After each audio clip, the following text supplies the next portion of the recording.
Hey everyone, it's Molly. Not in the Sound Lab at the moment, but this is something I just got done making for the Sound Lab.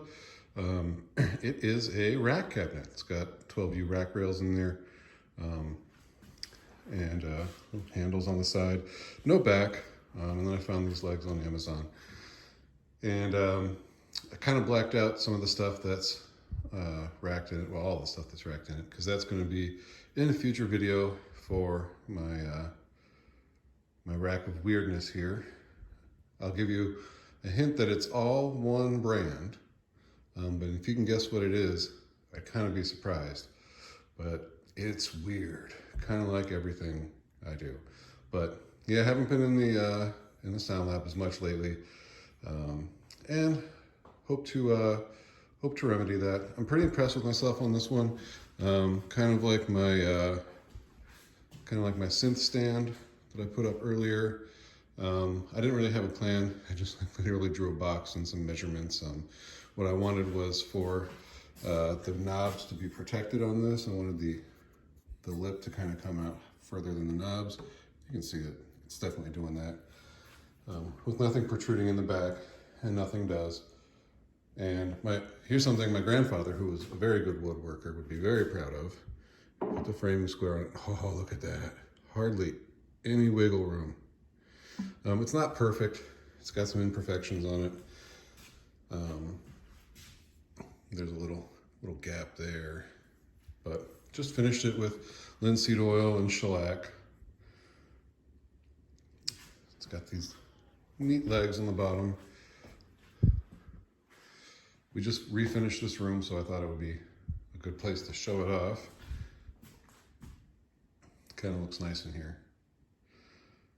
I don't really have like plans for it. Like I said, I just drew like a 3D cube, kind of like back in high school or junior high, and decided like once I got stuff kind of in place, I would use a rack on the top, one on the bottom.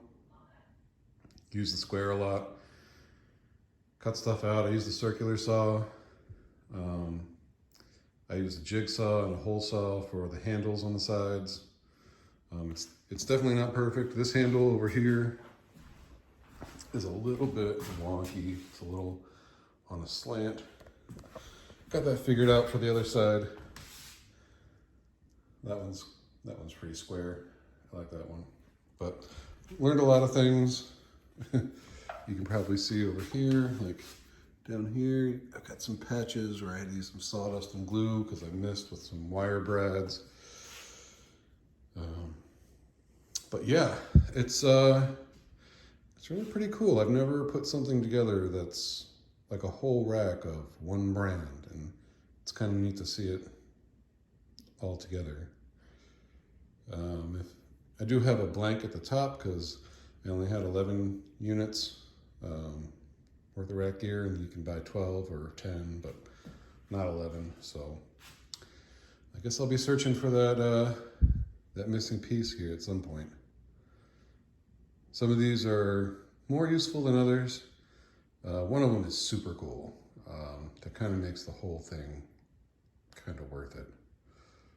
But yeah, guesses in the comments as to what this is. No prize or anything, it's just a mystery.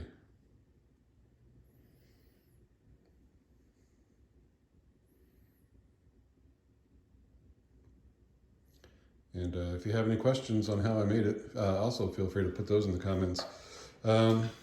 Pretty much this bottom piece came off the width here at the bottom. Like I only needed, I think it was 14 inches, and it came in 16. These are just edge glued pine boards. So I ripped it down to 14, and then I kept this little piece here and just used that as a spacer at the bottom because I had a little extra wiggle room on my boards. And I wanted to lay it back in a slant, but this one down here is my deepest piece, and I didn't want that to stick out the back or hit the bottom. And you can see it just barely doesn't. So I laid that out to figure this angle out. I tried to line that unit up and make sure it wasn't going to hit the floor part. The boards were like 26 bucks.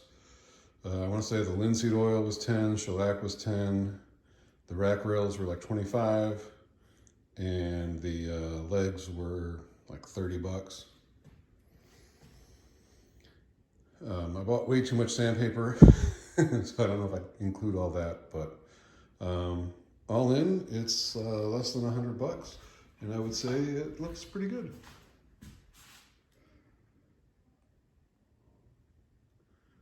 I don't know that I could make them professionally, but this will definitely work for me, and looks better than the open sort of slanted desk racks that I currently have. So, or the other rack cases. I mean, this looks more like studio material. I like it. Like and subscribe if you want to find out what's actually in the rack. At a later date, we'll definitely go over some of that. I got to get it wired up and test it out. Some of it's been tested and I know it works, but some of it it's a little tricky. So got to get some wire and do some soldering and get some connectors.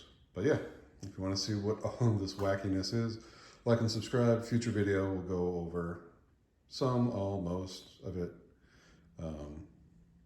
One of it, the bottom one, has been in my weird reverbs, Reverb 101. But I don't think I talked about it too much. So thanks for hanging out with me, and let me know what you think of my slanted studio rack cabinet on, what do they call that, wire pin legs or something? Cool.